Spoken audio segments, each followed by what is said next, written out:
Yeah, that's all right, mate. This is Lewis Hart from Into Boxing. Delighted today to be joined with a mobbed Miniminter. How you doing, man? I'm good. How are you? Do you want me to hold this? Yeah, you can if you want. Okay, hello. How are you? I'm doing good. He says he's good. I'm doing good. Okay, he saes he's good. I'm good as well. You just taken over the channel. I'm very good. I have taken over the channel, yeah. It's not Lewis Hart from Into Boxing, it's Miniminter Yeah, from Into Boxing. yeah. How did you think the fights went tonight?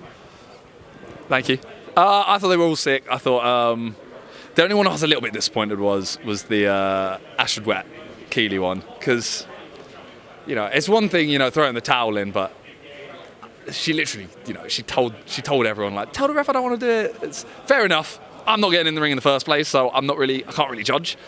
But compared to the Slim Ryan Taylor fight, unbelievable. Jay looked good.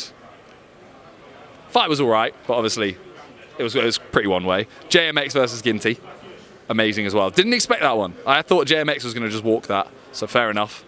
And then, yeah, I think all the fights went way better than I thought they would. Like you said about the Keeley fight, do you think there's certain dangers in these influencer boxing where people might, obviously I'm sure that that people are getting paid for this, but in boxing it's one of these ones where you simply can't play around, and you've got to be a certain type of person to step in the ring. And do you think it's dangerous sometimes with these influencer boxers that they don't really know what they're getting themselves into? I mean, yeah, it is dangerous, and people do need to, if you're not going to train properly, you shouldn't be doing it. But at the same time, the bag's the bag. So people are going to, do it because they get offered a certain amount of money. But yeah, if you're gonna take up the fight, I mean, you look at most of the fights today, and you could tell people have trained. So yeah, if you're gonna take one, at least train a lot. Whereas, yeah, I don't think Keeley did. I suppose that is the dangers, but more on another note, what's it like being with someone like KSI? And like I said, the sidemen. What do you mean by what do you mean by that? What do you mean with What do you mean I'm with KSI? No, Hang on, what do you mean? No. Listen. You're obviously you've made you've gone on leaps and bounds. You've made your own brand. But I'm talking about you were a lifelong friend of KSI, and he's turned from like a boxer, now he's his own promoter, and he's just going for different levels, just like you. You're going to different levels as well.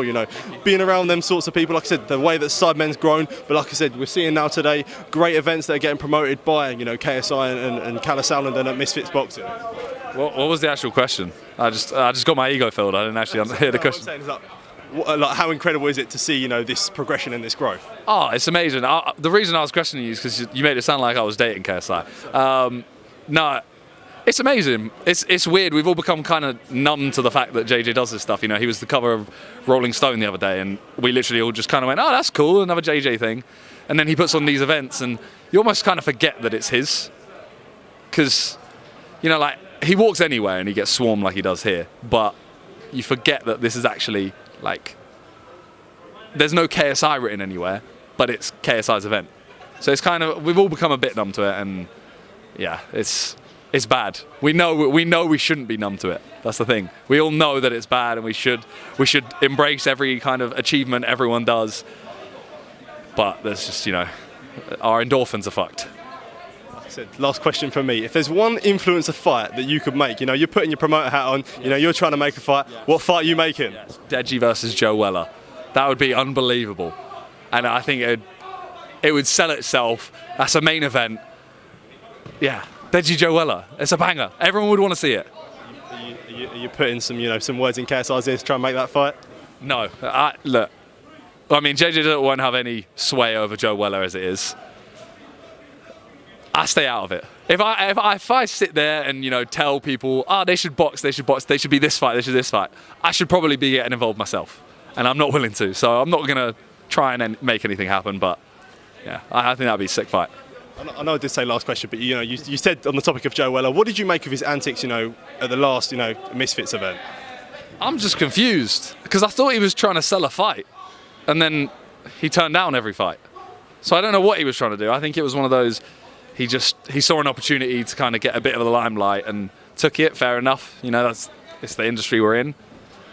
But it was weird. It was just kind of weird. And just watch the fight, innit?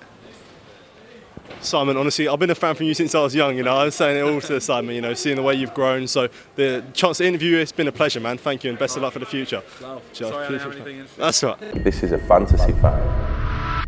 This fight has been a long, long time coming. This rivalry goes back 2012 when they last met. Savannah Marshall won that fight. She wants to get that win back. She won't be able to sleep properly at night until she reverses that loss. A 10-year history.